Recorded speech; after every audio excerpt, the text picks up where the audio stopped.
Good morning, good afternoon, good evening, wherever you are, whatever you're doing, and welcome to another episode of the Daily Red for Anfield Index. It's Sunday, the 22nd of December. There is only 3 days or so till the big man arrives in town, but no one really cares about that because in a few hours we are playing at the Spurs Stadium, aren't we, against Tottenham. We're hoping they'll be Spursy. We're hoping we'll play to our full potential. We will see what happens soon. But before that, there's plenty to get into, ladies and gents. All the Liverpool-related news that we're set to bring you, the normal discussion and the general bits. And I'm Dave Davis coming to you from a pretty cold, but it looks nice Edinburgh, with all like the front, it is cold. And I'm joined by my old mate, Grizz Khan. 5 hours or so out from a massive game against Spurs, Grizz. How are we feeling? Yeah, we're feeling as we should. Every game, tension. There should be, as I've said many times before, because when you go into games feeling this way, there's something at stake. And there's a title at stake in our case this year.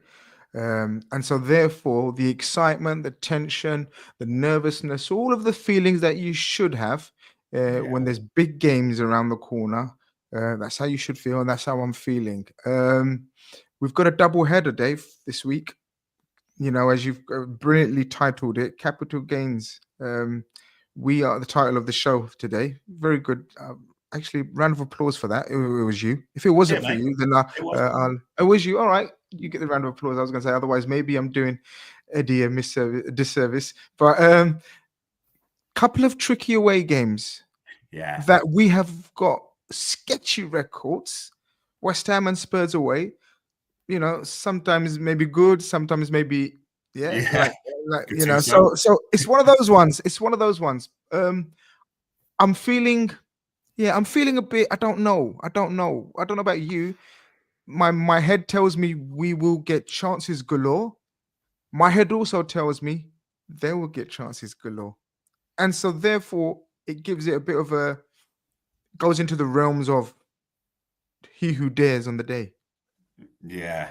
It's their motto, isn't it? To dare is to do, I think, for Spurs. So we'll see. We'll see how that breaks down. Is it just a case? Because I've seen people saying today we need to get a performance. We need to do this. At this moment in time, over the festive period, Grizz, is it not just a case of win by any means and don't get injuries? Surely that is the sort of mantra at this current time. Just pick up the points, don't get injuries. We don't need to see if we do, it's brilliant, don't get me wrong, but we're not demanding a swashbuckling performance. We're not demanding like steamroller over teams. This is a difficult period. Win, no injuries. We absolutely don't demand anything except 3 points, Dave. Everything else is a bonus. That's the way you got to look at it. I mean, what did we get for a stunning, I think, quite stunning performance in the last game with 10 men? I mean, obviously, because it was 10 men, but the performance was stunning. We played like 12 men, but we didn't win. No. Would you have swapped that for a awful, we got battered 10 men and chance after chance, yet we scraped a lucky win at the end with a Jota deflection of his ass? Of course, we'd take that. We'd be elated. And then we can discuss the performance, and the performances will get better because what happens is the more you win, as we have found out, it builds confidence and momentum, and the players automatically just feel comfortable about themselves and play better. Yet, if a run sets in where you stop winning games of football, the performance dips as well. The confidence goes, and so we don't want to be in that position. At the moment, we're too, depending how you look at it, if whether your glass is half full or your glass is empty, we are 2 unbeaten or 2 without a loss. And so, therefore, we need to get a win under the belt, which gives it a better complexion as opposed to sort of 5 points out of 9, gives it a slightly better complexion than 3 points out of 9, or possibly even, dare I say, and please, 2 points out of 9. So I think it's all about the 3 points. Absolutely is. Yeah, absolutely. That is all that matters. And we've not got long to wait and find out what happens. And I mean, let's talk a little bit about Spurs, Grizz, because, I mean, we look at them in the table at the moment. They are a fascinating team. They're literally about mid-table. But as we know, they give anyone a game. They can score goals, exactly like you said. And if you look at that, out of 16, won 7, lost 7, drawn 2, pretty much they either win or lose. And look at that. I mean, those stats there in mid-table, but have scored 36 goals, which if you look would put them right up with any team in the league. But they've shipped 19 at the same time. And even their XG says they've exceeded even more, about 25. I mean, the way Ange approaches it, let's be honest, he is more open with his players than a TUR and a pimp, isn't he? He just lets them go for it quite often, really like unleashes them like God knows what the team talks like. For today, though, do you think that suits us a little bit? If we're going to trade blow for blow, would you back us to win that game? Yeah, absolutely. And the reason for that, because I was just going through the game in my head, Dave, in every way, shape, or form. I was trying to think of every scenario. And what you said, it's very obvious that Ange pretty much knows how to only knows how to play one way, and he's adamant that he's not going to change that way, which does bode well for us, because I agree with you. I think a gunsling of a match suits us. And the reason for that is not necessarily that our attack is better than their attack. It's, I feel, and it should be the case, our defenders are better than their defenders. So therefore, even if we outshoot them by maybe a few chances or create a few chances less than them, which hopefully won't be the case, I still expect our defenders to shut them out more than I expect their defenders to shut them out. So, that's the way I got to look at it. Our defenders are far better than their defenders. And so therefore, if we had a foundation if our foundation plays like it should do, we should win the game. Yeah. And there's a few things in our favour. We shouldn't avoid it.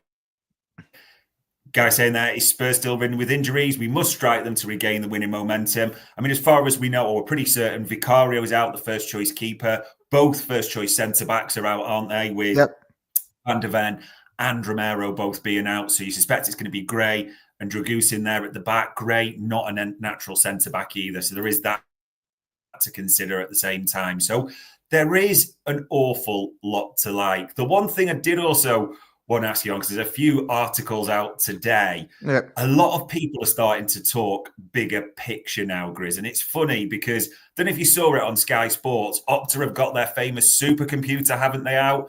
And Liverpool are over 80% on the predictions. Oh, God. About 5%. And Slot has been talking about various things. And I love these comments that I'm just going to put. You can tell it still bugs him certain things when he's talking about winning away at Spurs. This was in the embargo, people, in case you missed it last night. He says, yeah, you need to do a lot of things right. Winning against Forest or Fulham at home, for example. But yeah, if you want to win this league, you need a lot of points. This is the kicker, Grizz. And there's so many strong teams in the competition that once in a while, you will need to win a difficult away game. This isn't the first time Slot's talked about difficult away games and the need to win these. He'll have them fully focused on this, though. We know in the week he's talked well. He was on great form as normal at his press conference. All focus will be on this game. There'll be no looking ahead. There'll be no talk of Opta supercomputers, contracts, anything else. That's for us to get into later. Laser focus on this one, won't there? Yeah, I think, I think I missed these comments, and now that you've made me aware of them and we've gone through them, it's nothing that I didn't expect of this coach. He's so intense and attention to detail. Sorry, and I love that. The fact that he's aware of it's not only about your home record, and it's not, and he obviously references the 2 points dropped or the two games that they've dropped points to. He then also says, in a way, as a way of making up for if you do have mishaps like that, and they can happen through season to season, then you must pick up vital, difficult away 3 points at games. So, for example, in seasons gone by, we may have said, "Oh, a couple of trips to Newcastle and Spurs away. I'll take a couple of draws." Yeah. Well, if you've messed up against Forest at home, which looking at the table now earlier, it looks like bloody hell, they're a good team. But on paper, Forest at home and Fulham at home, you'd expect 6 points there. And we've only picked up 1 point out of 6. So therefore, he's right. If you want to stay at the top and win this league title, then what do we know? We know that you have to win a few, not a couple, a few tricky away games. And he references we've won away at Wolves and Palace, which he considers tricky. Yeah. Today is definitely in the tricky category, Dave. Definitely in the tricky category. Yeah, it has got banana skin potential. We'll be nervous, but hopeful for today's game. And I kind of mentioned a little bit about odds there because, funnily enough, Paul Merson and Jamie Redknapp were talking after the Crystal Palace Arsenal game about the predictions. And there you go, up to have it as Chelsea having a 5.8% chance.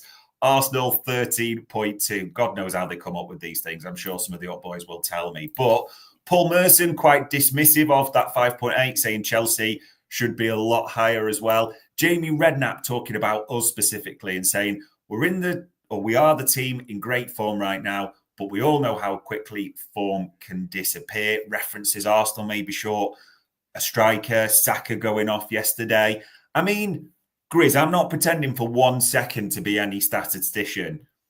Arsenal 13% chance, Chelsea 5.8% chance of winning the league. What do you make of the statistics there? Yeah, I'm not reading too much into them. We know, for example, statistics can change very quickly on a weekly basis.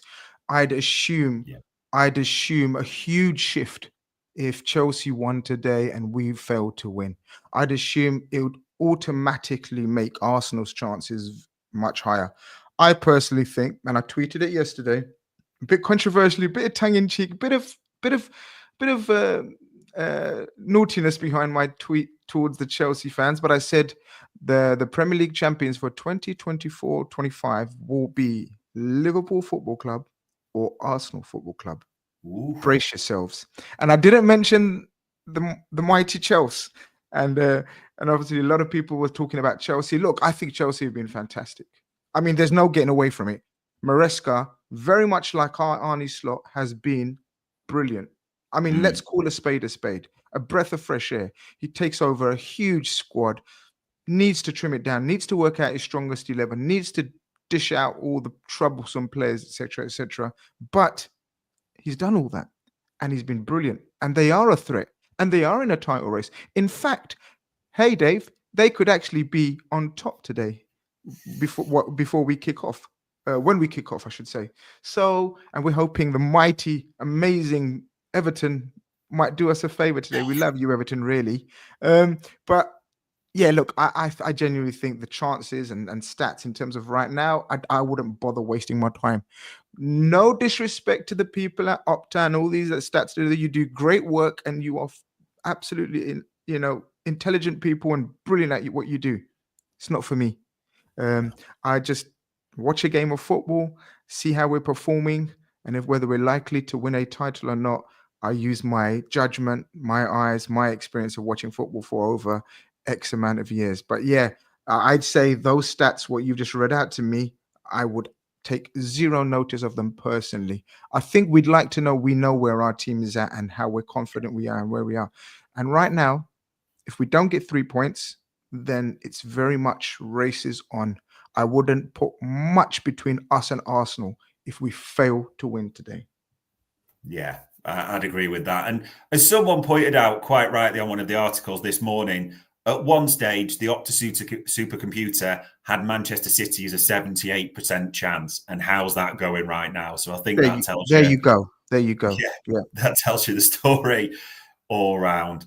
Other comments that Arne Slot's made, they've held a few back for the embargo, sometimes the advantage of a Sunday game.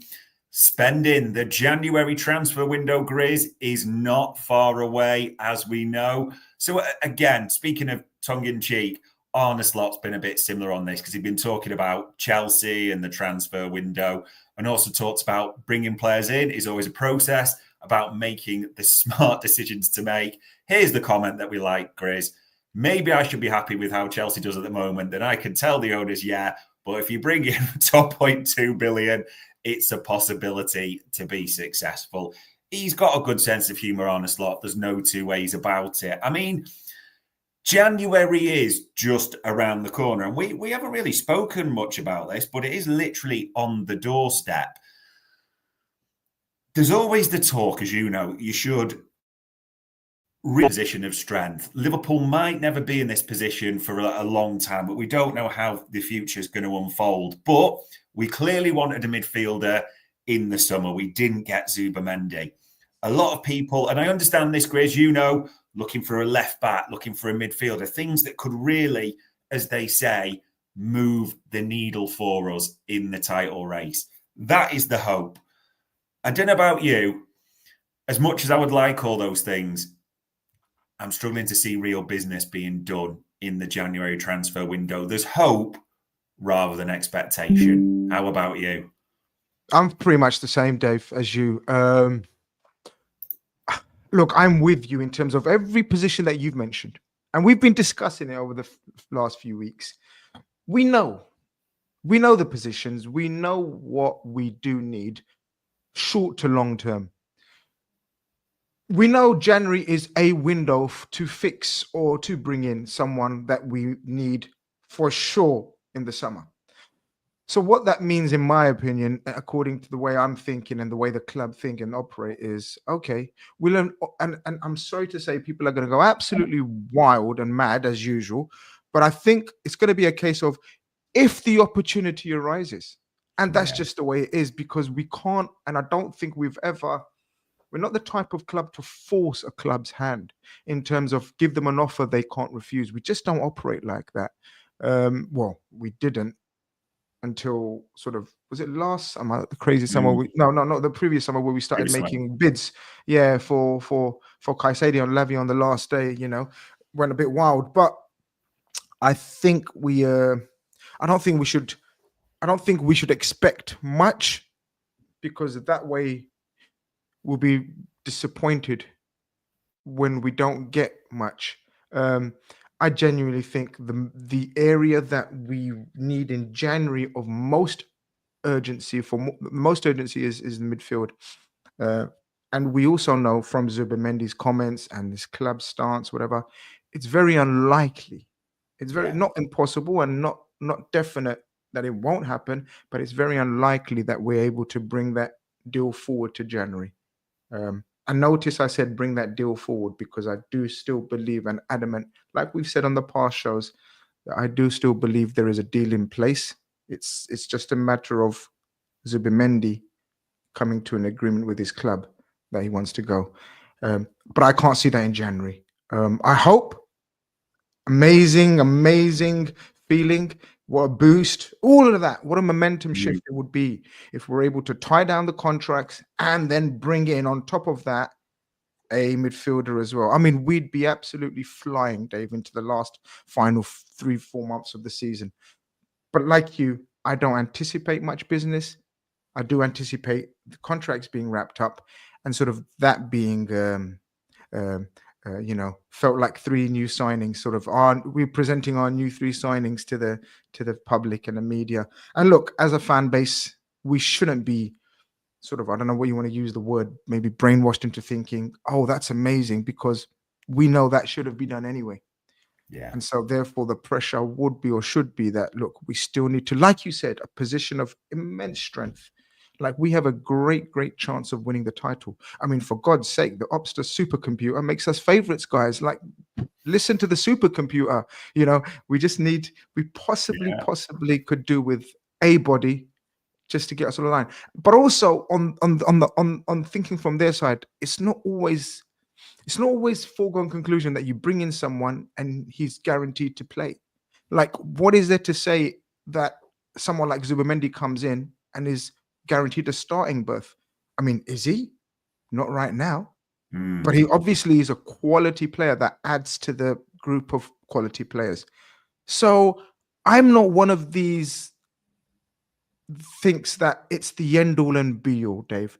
I think keeping the players injury free is the end all and be all. Because, as I said, you bring in someone, how many games is he likely to play before the end of the season start? It's not as though we're not doing good or great, as the case may be. Do you get what I mean? Like, it's not guaranteed to come in and sort of walk into the team. Imagine we had an emergency at centre back, no centre backs. Then, of course, very much like Kabak was pretty much thrown into the Lions' den. Did he perform really well? We were like, oh, we need a centre back. We need a centre back. We ended up with Kabak. I'm not saying something similar happens, but we've got to buy that time. But then there's obviously good things. Diaz comes in the January window and absolutely gives us that push and momentum. Virgil van Dijk, obviously the best example, but that was a bit different. So look, I'd love one. Do I anticipate and expect one? No, but I would absolutely love one. Yeah, I think most people will be in the same boat, but it's always important to steal expectations. We'll see what happens there. And you did mention injuries, so it is important to touch on.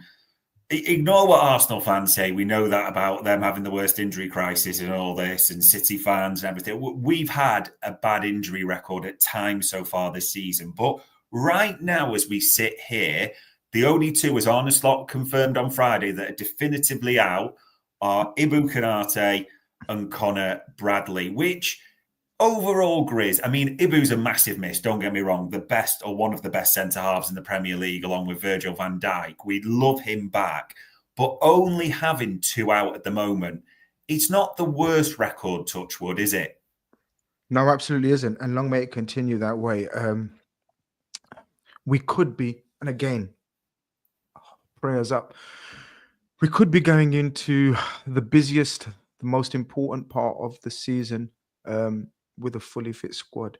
I think we spoke about and touched upon about the Konate situation. Is great to see him out and about with the team, not training fully with the team, but doing a lot of private work. And as I said at the time, he avoided major injury. People were talking about months. I said it's more weeks than months. My understanding was it's 4 to 6 weeks. I'm assuming, I can't remember the exact date he was out. Maybe someone can help us who's watching and message us. But I think that makes it around first week of January where I anticipate him back training. And if that's the case, then that's a huge boost. I'm not aware of Connor Bradley's status, but it probably in and around that period as well, maybe a couple of weeks later. What a huge boost, Dave. What two important players. Connor Bradley, very important in his own right. He has the ability to let Trent rest when needed. We've struggled a little bit where we had to throw in Kwanzaa. It might have cost us a couple of points. I don't know. It may not have. We don't know. But Konate has definitely been a huge miss. What a huge player in every sense, in every way, in every shape and form. Can't wait to get it fully fit to be back.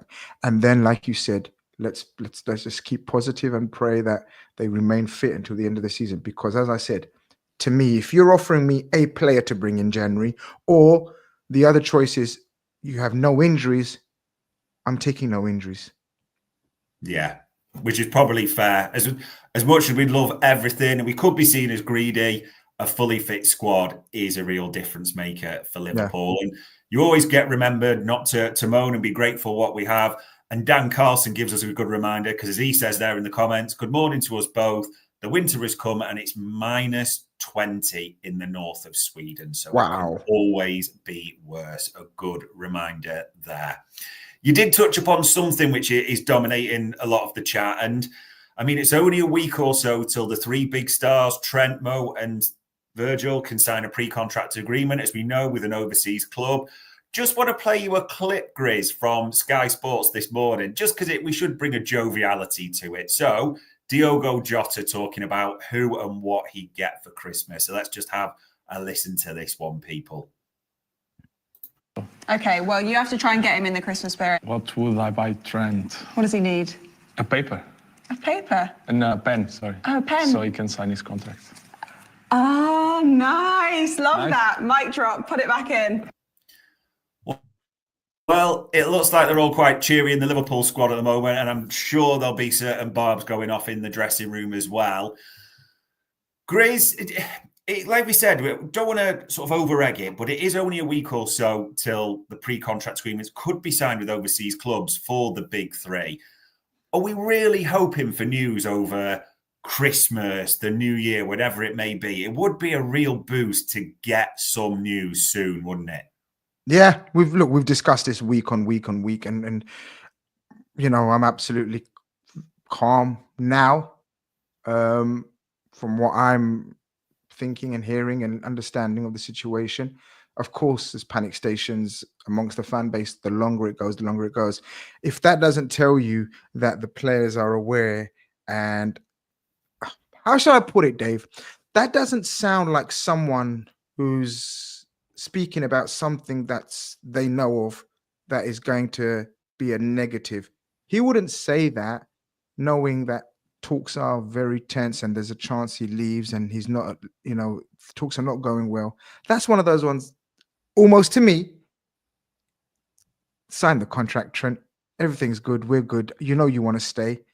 There's conversations. They know the feelings of the players, their own teammates around them. I take that as a massive, massive positive, Dave. I don't know what you thought of it. It's interesting. What did you think of that? Because look, the way I look at it is he wouldn't have said that. There would be sort of some things that you can't say about teammates if you know someone's leaving and you don't want to put them out there, right? Diogo said what we're all feeling, and he knows the sense of the camp is it's just a matter of time.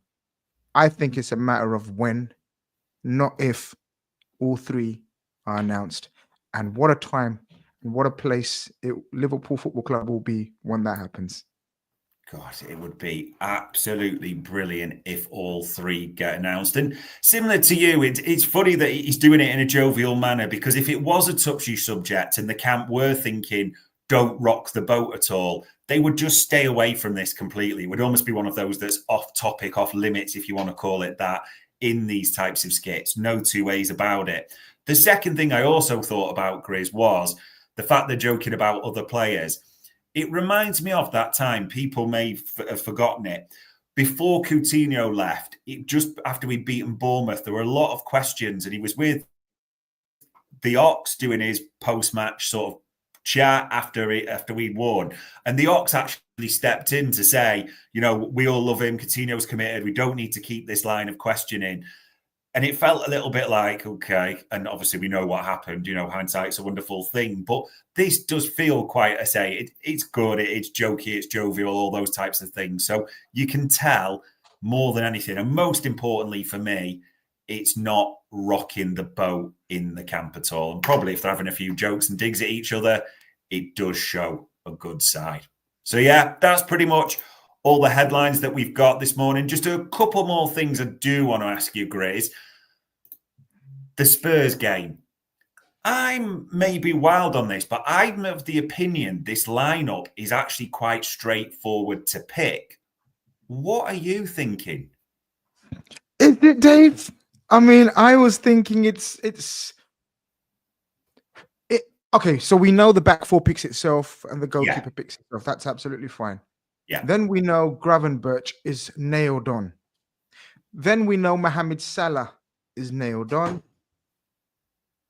What do we know after that? What do we know after who's nailed on after that? So let's break it down with yourself. And I hope you don't mind me picking your brain and using both of our brains to pick the perfect Liverpool team for today. So I go first. I think Gravenberch is nailed on. Yeah. And then I think Szoboszlai out of McAllister and Jones. This might come as a surprise and a shock to many. I think the next one nailed down after Gravenberch is Szoboszlai, Dave. Totally rested against who did we play last game? Southampton Carabao. Yeah. Southampton the Carabao. Totally rested. Big pitch, Spurs. And he likes to use Szoboszlai when it comes to big pitch and hounding and harassing. Don't know what you think before we go into the forward line. I agree. I absolutely think It's a huge pitch at this stadium, ginormous. They're going to play Szoboszlai. Obviously, he's got ability, but his pressing's unlike anyone else. He is that ultimate system player. So I absolutely think he will start. I also think if you watched it in midweek, what is Fraser Forster's weakness? His feet, isn't it? And Spurs do play it around at the back an awful lot. So I think Szoboszlai will be tasked with leading that press, Grizz, and getting at those centre-backs, getting at Fraser Forster, put him under pressure consistently. So I'm like you. I absolutely think I'll be astonished if Szoboszlai is not starting today. Yeah, look, as I said, I mean, look, I don't know for sure yet, but that's the assumption that I would have trying to pick a team if it was me. But then, Dave, the other side of the coin, I guess, would be, well, McAllister hasn't played much, so he was given a nice little run out. Can't remember the exact minutes that he played against Southampton. 62, yeah. And what does that indicate? That indicates, okay, lovely little hour because you haven't played for a couple of weeks. Yeah. And you're good to go on Sunday. But then Jones was completely left out.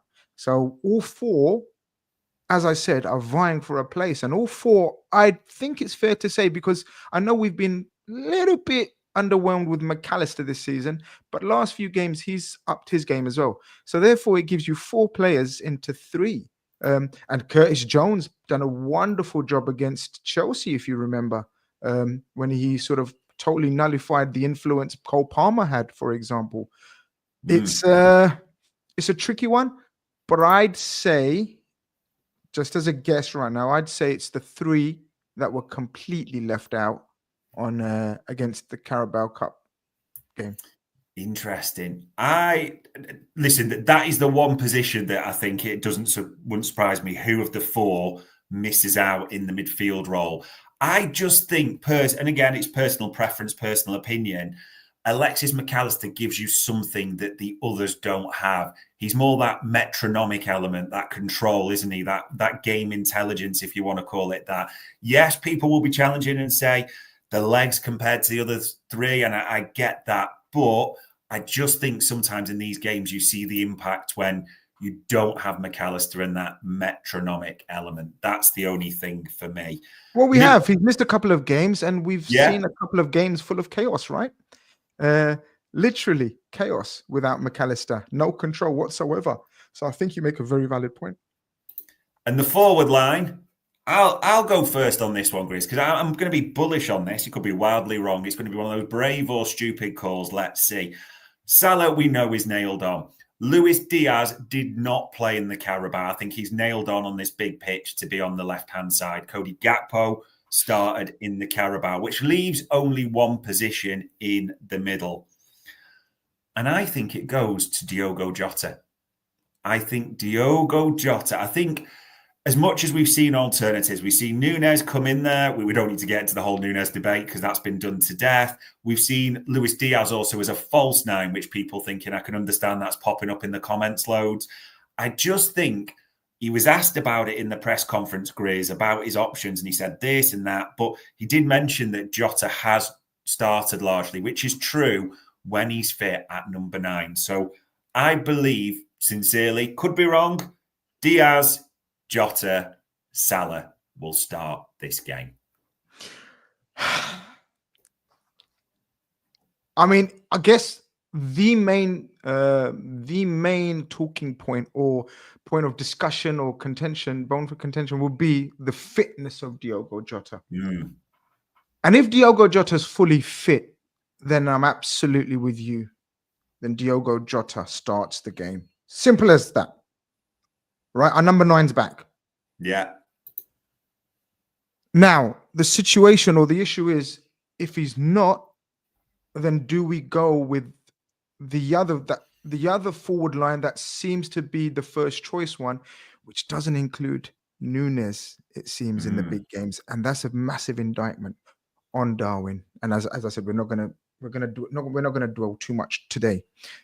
So if Diogo's not deemed fully fit, and we don't want to take any risks because of the run-in, and we're going to need him over the next few months, of course we are, and we pray that he stays fit, then Gakpo, who's been in stunning form, Diaz and Salah is asking for like caused chaos for Spurs.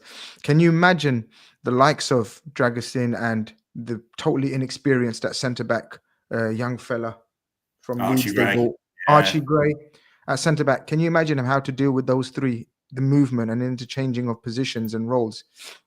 But saying that, if you think and we think Diogo Jota is fit and he's fine to start, then it comes down to the left wing. You've gone for Diaz.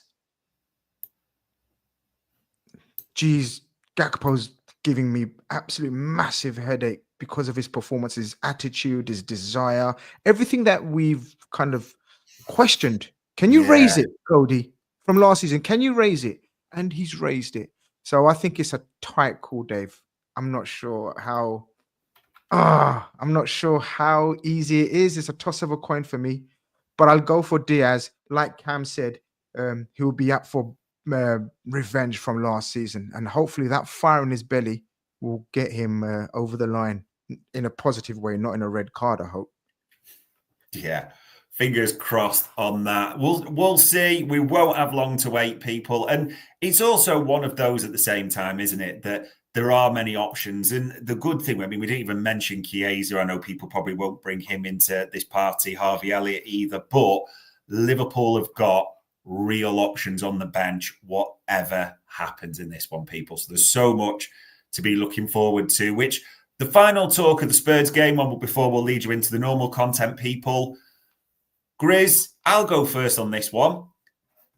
I'm thinking it'll be tight. I'm thinking it'll be awkward at times. I think there might just be a few bits where you have to maybe ride a bit of Spurs pressure, shall we say. But I'm fancying, maybe it's heart over head, a 2-1 victory in this one. No, I wouldn't say heart over head, because I do make us favourites. And look, the way they've performed and the way they've been turned over by Arsenal, by Chelsea, we need to turn them over as well. If we've got aspirations of winning this league title, then we must. I think this becomes a must win because of our last two results. Yeah. If we had won Fulham and at Newcastle, then I would have said, Dave, give me a point and we out of London. Like I moved out of London very quickly. We're out of London. Give me a point. But right now, Dave, it's tricky. It's tricky. I think it's a must win, and we must pick up points. And so I don't think it's a heart over head. I think our heart and our head both should be thinking Liverpool should win this. So yeah, I'm with you as well. I think it's going to be a fascinating game. I think it's going to be a fun game. I don't recall a Liverpool Spurs game that's been boring. I just don't recall a Liverpool Spurs game that's been boring. Honestly, if someone can remember a boring 0-0 between us, then let me know. I can't. So I think it's going to be fun. I think it's going to be exciting. A beautiful game for the neutral. Just a little shout out for our podcast today. We're going to be doing our usual big mob watch along over at the Big Six Studios. And it's going to be, I'm going to be nervous as hell, because when you've got the lads around who are all wishing, almost footballing death upon your team, then the pressure increases. But the jubilation also is amazing when you win. So let's hope I'm celebrating like an absolute wild maniac in the studios come whatever time, 6:30 or whatever time it will be. Yeah. Fingers crossed on that. When you're at the top, you are there to be shot at. So we will see how it all unfolds later on.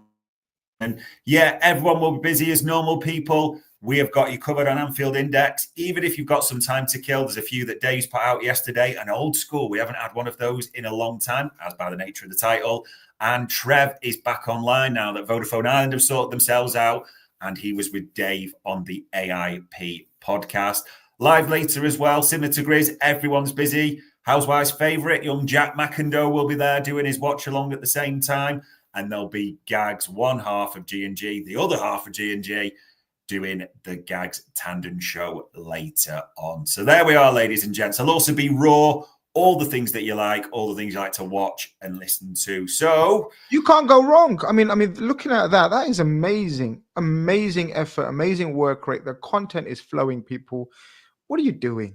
get over to the YouTube channel, click that like button, click that subscribe button, and you have Liverpool content on a daily basis. I mean, Dave is one of the hardest working fellas that I've been introduced and the pleasure of knowing now and calling a friend. And so let's go over and support him. It takes literally a minute to subscribe, put the notification bell, and we have got you covered on all things Liverpool. There you go. And that's you told. And that's also us told, because on the 17th of October, 2015, There you go. shout out to Cam for digging that one out from the Cam archives, Stato. was the last time there was a 0-0. But let's be honest, all we care about is 3 points and no injuries. Let's hope that's what we're all talking about later. All it leaves me to say, as ever, is Grizz, for the time, answering all my questions, the insight and the chat. It is much appreciated, sir. It's been a pleasure, as always. And ladies and gents, that was another Daily Red for Anfield Index.